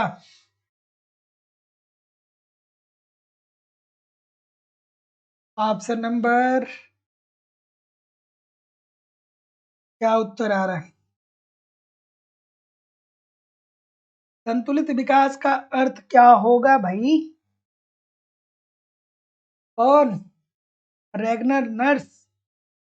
सभी क्षेत्रों में, अर्थव्यवस्था के सभी क्षेत्रों में समान रूप से आपको निवेश करना है। ठीक है, जो मैं बात अभी पिछले क्वेश्चन में बता रहा था कि अर्थव्यवस्था में जितने भी क्षेत्र हैं सर, सभी क्षेत्रों में आप समान रूप से निवेश करिए। अगला, प्रति व्यक्ति पूंजी घट जाती है यदि प्रति व्यक्ति विनियोग ऐसा होता है भाई, बताइए। बिल्कुल ठीक है। चलिए, और दोस्तों मैं बार बार एक बात आप लोगों से बोलता हूं कि जब तक जिंदगी में पैसा नहीं है तब तक जिंदगी में सब कुछ पैसा है ना। जिंदगी में जब तक आपके पास पैसा नहीं है तब तक दुनिया का कोई भी रिश्ता, कोई भी नाता कुछ है नहीं। लेकिन जब पैसा आपके पास हो जाएगा उसके बाद जिंदगी में सब कुछ पैसा नहीं होगा। तो जब तक आपके पास रोजगार नहीं है, जब तक आपके पास पैसा नहीं है, तब तक बस शांत होकर के मेहनत करिए। ठीक है, आप अपने आप को चाहेंगे दूसरी तरीके से ढालना तो वो आपको कष्ट ही देगा। आप अगर जो परिवार में बेरोजगार हैं तो आपकी सलाह कोई लेगा नहीं। अगर जो आप सलाह देंगे भी ना और वो सलाह अच्छा भी होगा तो आपकी सलाह मानी नहीं जाएगी। आप अपने परिवार में ही सलाह देंगे, कोई नहीं मानेगा। तो भैया जब तक बेरोजगार हैं तब तक क्या करिए, शांति से अपने ऊपर काम करिए, मेहनत करिए। जब पैसा कमाने लगेंगे तो आपकी वैल्यू बढ़ेगी। अदरवाइज बेरोजगार हैं, आपकी बात कोई नहीं मानेगा। आप बहुत अच्छा आइडिया दे दीजिए, आपके परिवार में ही आपकी बात कोई मानने वाला नहीं है। तो जब तक बेरोजगार हैं, जब तक पैसा नहीं कमा रहे, तब तक शांति से बैठिए, अपने ऊपर काम करिए, मेहनत करिए, सफलता मिल जाएगी, जिंदगी में सब कुछ ठीक हो जाएगा। और अगर जो फर्जी क्या करेंगे कि बात बात में जाएंगे अपने आइडियाज परिवार वालों को देने, परिवार वाले मानेंगे नहीं, उससे कष्ट किसको होगा? आपको ही होगा। और संतुष्टि नहीं होगी आपको लाइफ में, ठीक है। तो जब तक भैया नई नौकरी लगी है, जब तक पैसा नहीं कमा रहे, शांति से बैठिए, अपने ऊपर काम करिए, और जिंदगी में कुछ करने की जरूरत नहीं है। चलिए, क्या उत्तर होगा भाई? कि प्रति व्यक्ति पूंजी घट जाती है यदि प्रति व्यक्ति विनियोग क्या होता है भाई? तो जैसा कि मैं देख पा रहा हूं, आप ये बोल रहे हैं, सभी लोग का उत्तर यहाँ पे बिल्कुल ठीक हो जाएगा कि प्रति व्यक्ति पूंजी घट जाएगी यदि प्रति व्यक्ति विनियोग क्या होगा? जनसंख्या वृद्धि दर में कैसे क्या होगा? कम हो जाएगा, ठीक है। तो जितने लोग भी ए बोल रहे हैं बिल्कुल ठीक है। अर्थात अगर जो जनसंख्या में वृद्धि होगी तो जाहिर सी बात है भैया, विनियोग में क्या आ जाएगी? कमी आ जाएगी। जैसे आसान भाषा में समझे तो अगर जो एक व्यक्ति को सरकार क्या कर रही है? 100 रुपए दे रही है, ठीक है, तो जाहिर सी बात है एक व्यक्ति को 100 रुपए मिल रहा है। लेकिन अब उसी एक व्यक्ति की जगह पे अब 10 लोग हो गए और सरकार 100 रुपए ही देगी, तो अब एक एक व्यक्ति को कितना मिलेगा? 10 ही रुपए मिलेगा। पहले एक व्यक्ति को 100 रुपए मिलता था, अब एक व्यक्ति को 10 रुपए मिलेगा। तो जाहिर सी बात है जनसंख्या वृद्धि दर से कम है। तो जितने लोग भी क्या बोल रहे हैं? ए बोल रहे हैं, ठीक बोल रहे हैं। अगला, बिल्कुल। हाँ, हाँ, ये बात बिल्कुल ठीक है। सफल व्यक्ति है तो वो गधा भी है तो घोड़ा बन जाता है, और असफल व्यक्ति घोड़ा भी है तो वो गधा ही रहता है। ये बात बिल्कुल ठीक है। चलिए, इस प्रश्न का उत्तर करिए कि परंपरावादी विकास मॉडल के अंतर्गत सीमांत बचत प्रवृत्ति में वृद्धि क्या करता है? बताइए भाई। परंपरावादी विकास मॉडल के अंतर्गत अगर जो सीमांत बचत में वृद्धि होती है तो उससे क्या होगा? अब यहीं पे इन्हीं लोगों की आलोचना करते हैं भैया, ये जो बात कह रहे हैं ना इस क्वेश्चन में, इन्हीं की आलोचना किन साहब करते हैं, अभी आपको मैं बताऊंगा। पहले इस प्रश्न का उत्तर करिए। तो देखिए, परंपरावादी विकास मॉडल के अंतर्गत अगर जो सीमांत बचत प्रवृत्ति में वृद्धि होती है तो प्रति व्यक्ति स्थिर अवस्था उत्पादन में वृद्धि करती है। जैसा कि हमने आपको ऑलरेडी बताया है कि जो परंपरावादी अर्थशास्त्री थे, उन्होंने ये कहा था कि आप पूंजी का संचय करिए, पूंजी का बचत करेंगे तो भविष्य में निवेश की क्षमता आपकी बढ़ जाएगी, ठीक है। फिर स्थिर अवस्था प्रति व्यक्ति पूंजी उत्पादन में भी वृद्धि करता है। तो जितने लोग भी डी बोल रहे हैं, सभी लोग का उत्तर यहाँ पे बिल्कुल ठीक है। ए और C, this is the right answer हो जाएगा। और किन्स साहब इसी आधार पर की आलोचना कर देते हैं, कहते हैं भैया आप कह तो रहे हैं कि पूंजी का संचय करिए, लेकिन जब हम पूंजी का संचय करेंगे तो निवेश की क्षमता हमारी कम होगी, और जब हमारी निवेश की क्षमता कम होगी तो उत्पादन का स्तर कम होगा, उत्पादन का स्तर कम होगा तो हमारी राष्ट्रीय आय में कमी आ जाएगी। तो आपको बचत करना नहीं चाहिए, ठीक है, जिसे बचत विरोधाभास के नाम से भी जाना जाता है। अगला प्रश्न, कि सोलो के मतानुसार एक विकसित अर्थव्यवस्था में दीर्घकालीन समृद्धि दर बराबर होती है हैरड के। बढ़िया सा प्रश्न है, बिल्कुल ठीक है। चलिए, क्या उत्तर होगा भाई? रॉबर्ट सोलो साहब को पढ़ा है तो जानते होंगे, जानते हैं कि नहीं जानते हैं? जानते हैं। सोलो के मतानुसार एक विकसित अर्थव्यवस्था में दीर्घकालीन समृद्धि दर जो होती है बराबर होती है हैरड के प्राकृतिक समृद्धि दर के। अब अगर जो कॉन्सेप्ट पढ़े होंगे तो जानते होंगे, नहीं पढ़े होंगे तो नहीं जानते होंगे, नहीं पढ़े हैं तो उसको पढ़ लीजिए, ठीक है। चलिए, क्या उत्तर होगा भाई? कि जब और जो लोग भी अभी तक लाइव स्टडी इलाहाबाद के मोबाइल एप्लीकेशन पे एडमिशन नहीं लिए हैं, आप यथाशीघ्र एडमिशन ले लीजिए। आपको इकोनॉमिक्स के सारे कॉन्सेप्ट पढ़ाए जाएंगे, कंप्लीट आपको नोट्स दिया जाएगा, टेस्ट सीरीज, प्रीवियस ईयर के क्वेश्चन पेपर, करंट, सब कुछ वहाँ पे दिया जा रहा है। बस आप ईमानदारी से वहाँ पे फॉलो करते रहिए, यूट्यूब पे प्रैक्टिस करते रहिए। इधर उधर से कहीं भी आपको कुछ कलेक्ट करने की जरूरत नहीं होगी। एडमिशन के लिए आप इस नंबर पे कॉल या व्हाट्सएप मैसेज कर सकते हैं, या डिस्क्रिप्शन बॉक्स में जाकर के डायरेक्ट भी कोर्स को परचेज कर सकते हैं। तो क्या उत्तर आ रहा है भाई? ये तो पेरेटो अनुकूलतम की बात होती है। पेरेटो साहब यही तो कहते हैं ना कि अगर जो दो लोग हैं ए और बी हैं, तो ए बी की स्थिति को बेहतर करना है तो ए की स्थिति को खराब करना पड़ेगा, इजी सी बात है। अगला, निम्नलिखित में से कौन सा जैकब वाइनर के अनुसार विकास का एक सूचक है? जैकब वाइनर के अनुसार विकास का सूचक कौन है सर? लेवेंस्टीन, लुइस विलियमसन और जैकब वाइनर, इन लोगों का नाम याद रखिएगा। लेवेंस्टीन साहब को, ठीक है, हिगिंस साहब को, जैकब वाइनर साहब को, इन 3-4 लोग का नाम आपको याद रखना है। इन लोगों ने ये कहा कि अगर जो कोई अर्थव्यवस्था विकास कर रही है तो इसका मतलब ये होना चाहिए कि प्रति व्यक्ति राष्ट्रीय आय में क्या आनी चाहिए, वृद्धि आनी चाहिए। प्रति व्यक्ति राष्ट्रीय आय में क्या होनी चाहिए, वृद्धि आनी चाहिए। तो जितने लोग भी ऑप्शन नंबर क्या बोल रहे हैं, डी बोल रहे हैं, ठीक बोल रहे हैं। अगला, लाभ दर स्थिर रहने पर यदि उत्पाद पूंजी अनुपात बढ़ जाए तो तकनीकी प्रगति को कहते हैं। बेहतरीन सा प्रश्न, बेहतरीन सा प्रश्न है, ठीक है। क्या उत्तर होगा भाई? बिल्कुल ठीक है। क्या उत्तर आ रहा है? चलिए थोड़ा आराम से करिएगा सर, बहुत सारी गलतियां हो रही हैं। बिल्कुल ठीक है। हाँ, जितने लोग भी डी बोल रहे हैं सब सही है। डी वाले जितने भी है सबके लिए एक बार क्या हो जाए, डी वालों के लिए एक बार क्लैपिंग हो जाए भाई। सभी लोग एक बार क्लैपिंग कर लीजिए, डी जितने भी बोल रहे हैं, है ना? ठीक है। ये कहां से आ गया भाई?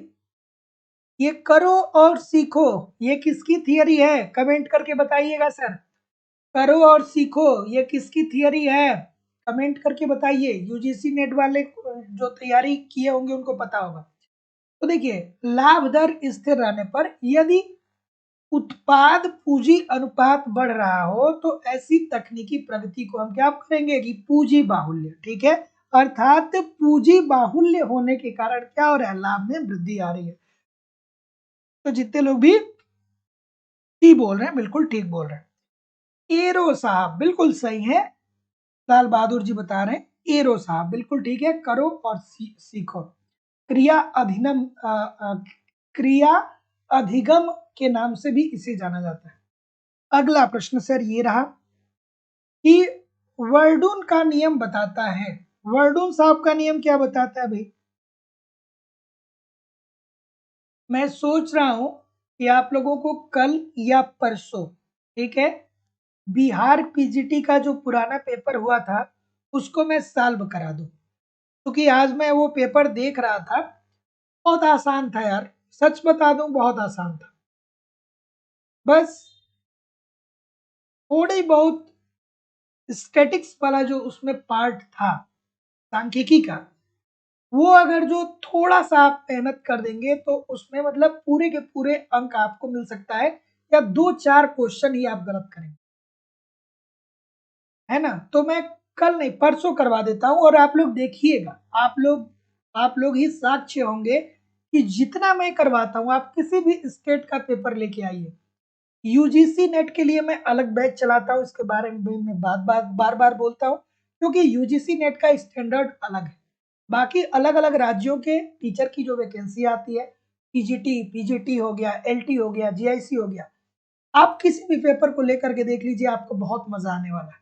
आपको लगेगा कि आपको सब कुछ आता है, लेकिन एग्जामिनेशन हाल में आपको धैर्य बना करके क्वेश्चन को करना पड़ेगा। चलिए बताइए भाई, बिहार के कितने लोग यहाँ पे हैं बताइए, यस नो में कमेंट करके। तो क्या उत्तर आ रहा है सर कि वर्डून का नियम हमें क्या बताता है? तो वर्डून नियम हमें ये बताता है कि अगर जो जनसंख्या, देखिए, जनसंख्या वृद्धि तथा प्रति व्यक्ति उत्पादन वृद्धि में क्या देखने को मिलता है, धनात्मक संबंध देखने को मिलता है। तो जितने लोग भी ऑप्शन नंबर सी बोल रहे हैं सभी लोग का उत्तर ठीक है। तो याद रखिएगा, वर्डून का नियम हमें बताता है कि जनसंख्या वृद्धि तथा प्रति व्यक्ति उत्पादन वृद्धि में क्या होता है, धनात्मक संबंध देखने को मिलता है। ऑप्शन नंबर सी बिल्कुल ठीक हो जाएगा।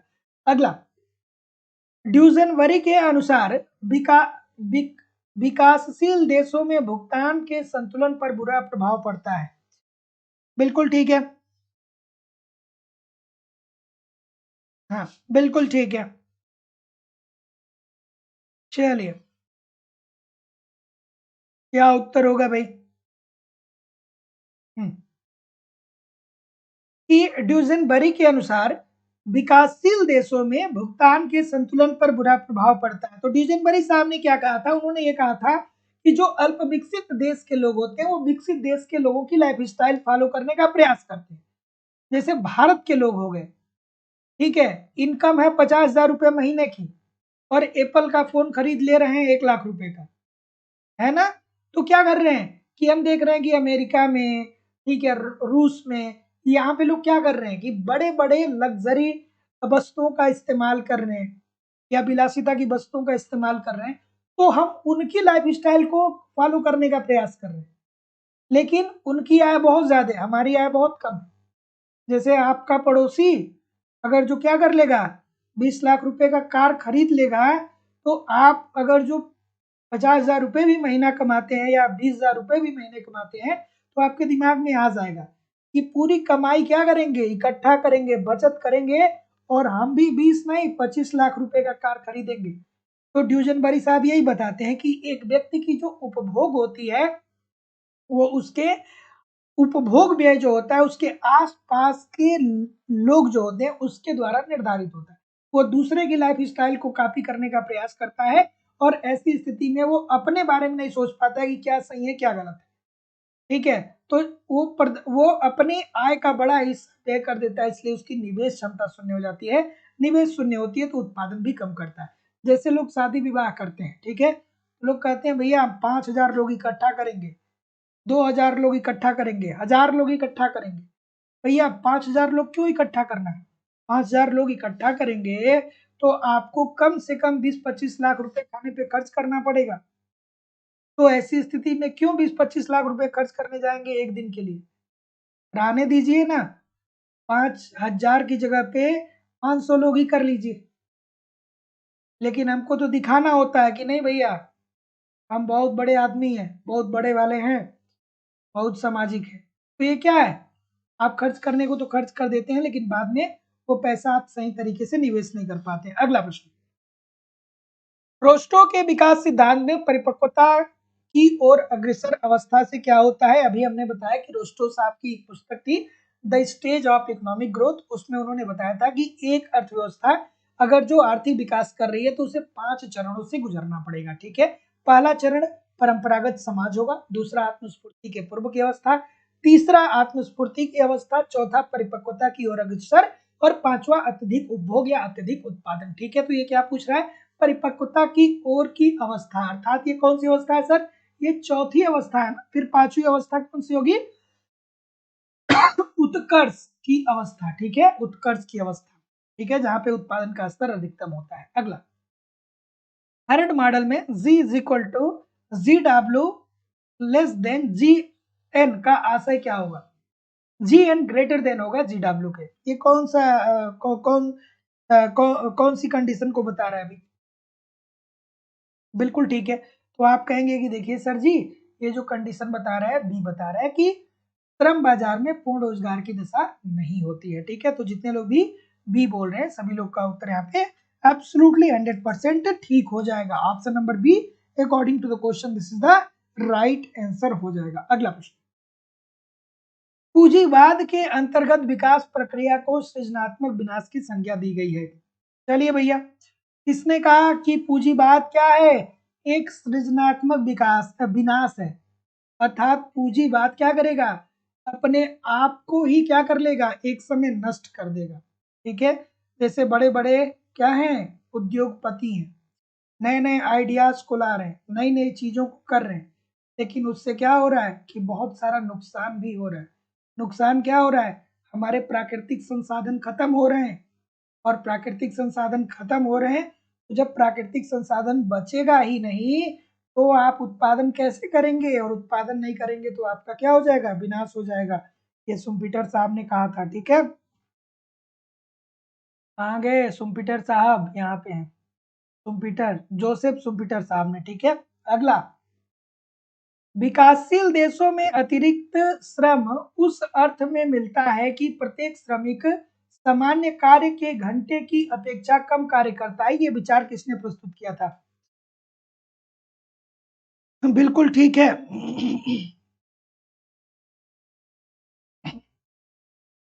चलिए, क्या उत्तर आएगा भाई?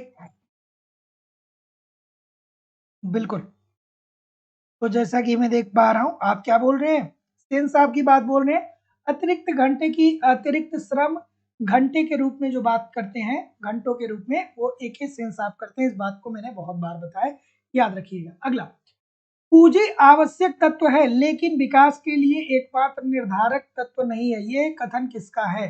और देखिए, बिहार पीजीटी की बात करें तो इस प्रकार के जो स्टेटमेंट दिए गए, ठीक है, वो बहुत महत्वपूर्ण है। जैसे कि बिहार पीजीटी पिछली बार पूछा था पीहू साहब की थियरी, ठीक है, जिसको मैं बार बार आपको बताता हूँ कि देखिए कि पीहू साहब ने एक थियरी दिया था ना कि राष्ट्रीय आय में क्या करना चाहिए, राष्ट्रीय आय की गणना करते समय हमें उन्हीं वस्तुओं और सेवाओं को सम्मिलित करना चाहिए जो क्या होता है, जो क्या होता है जिसे मुद्रा रूपी पैमाने में मापा जा सकता है। ये पीहू ने कहा था। फिर उसमें एक और स्टेटमेंट पूछा था, किसका, मार्शल साहब का, अर्थात उपभोक्ता बचत का। ठीक है, तो ये जो स्टेटमेंट मैं बीच बीच में आपको बताता रहता हूँ ना, इसका वेटेज थोड़ा बिहार पीजीटी में ज्यादा हो जाता है।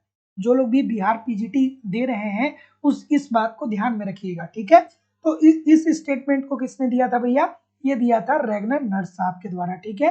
तो पूंजी आवश्यक तत्व है लेकिन विकास के लिए एकमात्र निर्धारक नहीं है, ये रैगनर नर्स के द्वारा दिया गया। अब मैं बिहार पीजीटी बोल रहा हूँ तो बहुत सारे लोग को लग रहा होगा कि सर जी यूपी की क्लास नहीं चल रही है क्या? ये सारी क्लास चल रही है, यूपी, बिहार, उत्तराखंड, झारखंड, सबकी क्लास चल रही है, ठीक है।